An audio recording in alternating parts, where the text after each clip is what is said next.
aux pseudo-opposants. J'ai vu une sortie de Cabral Libi qui dit que faire une coalition avec quelqu'un qui a travaillé avec Paul Biya, c'est s'exposer à une trahison. Mais Cabral Libi, pour qui vous prenez, mon cher petit frère? Maurice Kamto était ministre du régime de Paul Biya, mais il a démissionné. Alors que vous n'êtes pas ministre du régime de Paul Biya, mais vous travaillez nuitamment avec lui. Kamto n'est pas lâche. Il est allé avec Paul Biya dans la journée. Et il a démissionné du régime de Paul Biya dans la journée. Vous n'avez jamais été nommé ministre de Paul Biya, mais votre parti même a été créé par ces hommes. Et chaque fois que l'opposition camerounaise arrive à un moment fondamental où elle doit rassembler ses forces, vous, Cabral Libi, vous sortez pour la torpiller avec des pensées comme celle-là. Vous essayez de présenter Maurice Kamto comme un traître à l'opposition. Alors que Maurice Kamto a quitté le régime au pouvoir et il est entré dans l'opposition. Il est revenu dans l'opposition à laquelle il appartenait comme un intellectuel dans les années 90. Alors que vous, Cabral Libi, vous paraissez être dans une formation d'opposition, mais qui est en fait un parti fantoche, géré par le RDPC, pour paralyser d'abord le bastion traditionnel de l'UPC, contrer le MRC et émietter l'opposition. Et chaque fois que vous sortez, c'est pour produire cet effet. En quoi est-ce qu'il a trahi? De 2018 à maintenant, Maurice Kamto, qu'est-ce qu'il n'a pas subi au Cameroun? Cabral Libi, est-ce que votre maison a été mise? Est-ce que votre maison a été assiégée? Cabral Libi, depuis que vous êtes opposant au Cameroun, vous avez été emprisonné combien de mois? Cabral Libi, depuis que vous êtes opposant au Cameroun, là, Paul Biya vous a fait quoi en conséquence de votre résistance? Maurice Kamto a tout connu. Humiliation physique, emprisonnement, menace de mort, intimidation. Ce monsieur a pris tous les risques pour paralyser le peuple camerounais et entériner indirectement les mascarades successives.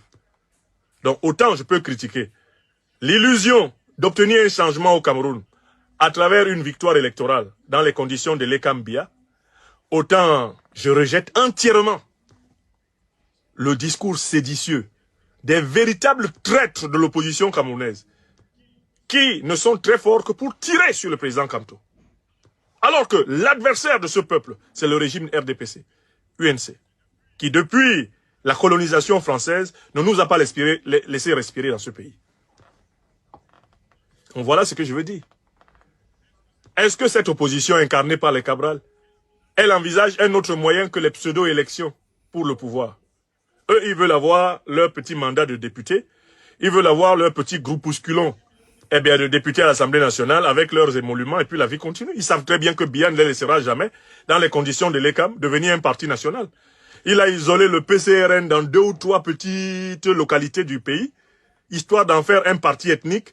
Il fait tout pour empêcher que le SDF sorte de l'ouest, du littoral et du nord-ouest, pour en faire un parti ethnique.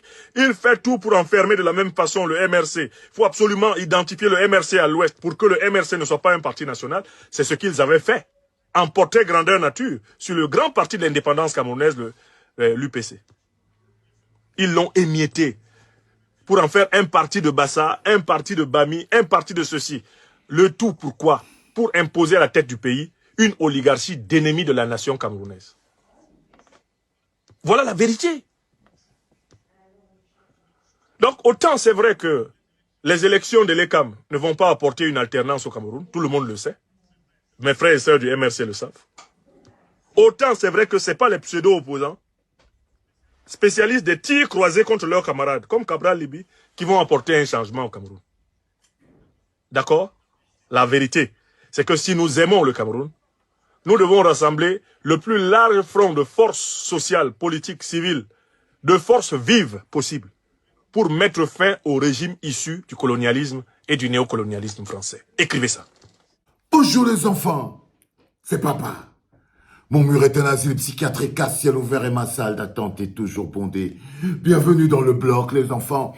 Bienvenue dans le bloc populaire. Cette idée d'une jeunesse grande, cette idée d'un pays grand, cette idée d'un pays avec l'énergie ou avec le sourire, les citoyens se lèvent pour donner de l'amour aux uns aux autres, pour donner de l'énergie et pour construire leur propre pays. Bienvenue dans le bloc populaire. Je vous l'ai dit encore et je vous le redis après. Aucun parti de politique n'apporte le changement et la liberté. C'est une idée de peuple. Nous sommes le bloc populaire, les enfants. Et notre place à l'élection présidentielle, nous l'avons choisie. Nous l'avons créée et nous lui avons donné un but. Et le but que nous on s'est donné et qui est notre place dans cette campagne, c'est de dire non et d'essayer de toutes nos forces d'écarter l'homme qu'on appelle Paul Biya de notre élection présidentielle. Et le rôle que nous avons choisi de jouer pour permettre aux acteurs politiques d'avoir une possibilité de se présenter à nous de manière libre, c'est que nous, en tant que peuple, en tant que bloc populaire, nous avons pris sur nous d'essayer de toutes nos forces de neutraliser la candidature de l'homme qu'on appelle Paul Biya. Parce que sa candidature en elle-même, c'est elle qui rend efficace et mortifère l'alliage RDPC et les CAM. Sans Pomba, il n'y a plus cette alliance RDPC et les CAM. Ce n'est que la candidature de Paul Biya qui donne vie à cette alliance. Et il n'y a que cette alliance-là qui vous rendra l'élection totalement impossible dans ce pays-là. Et nous qui pensons que l'élection est importante, nous nous battons de toutes nos forces pour que non seulement elle se passe, mais elle se passe dans un cadre où il n'y a pas cette alliance RDPC et les CAM. Le bloc populaire se permet de se donner ce challenge-là. Et tout ce que nous faisons, c'est pour que nous puissions, avec le plus grand nombre de Camerounais, partager cet idéal, partager cette voie, mener ce combat et le gagner au final. Parce que si le peuple souverain ne peut pas s'imposer, alors il y a de fortes chances que son destin ne soit plus entre ses mains.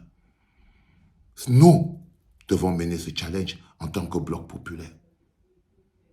C'est extrêmement important.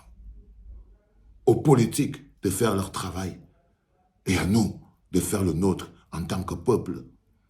Une dictature, un parti d'opposition ne peut jamais être aussi fort qu'une dictature sans que le peuple rentre dans l'équation pour équilibrer les forces. Et il n'y a que le peuple, le bloc populaire, qui a ce pouvoir. Il n'y a que nous qui avons ce pouvoir de rééquilibrer ces forces-là. Et nos décisions sont claires et nettes. C'est par des faits que nous équilibrons des forces, ce n'est pas par des incantations. Ce monsieur-là, à cette place-là, est un danger pour l'avenir de nos enfants. Il doit en être écarté. Écrivez ça. C'était papa.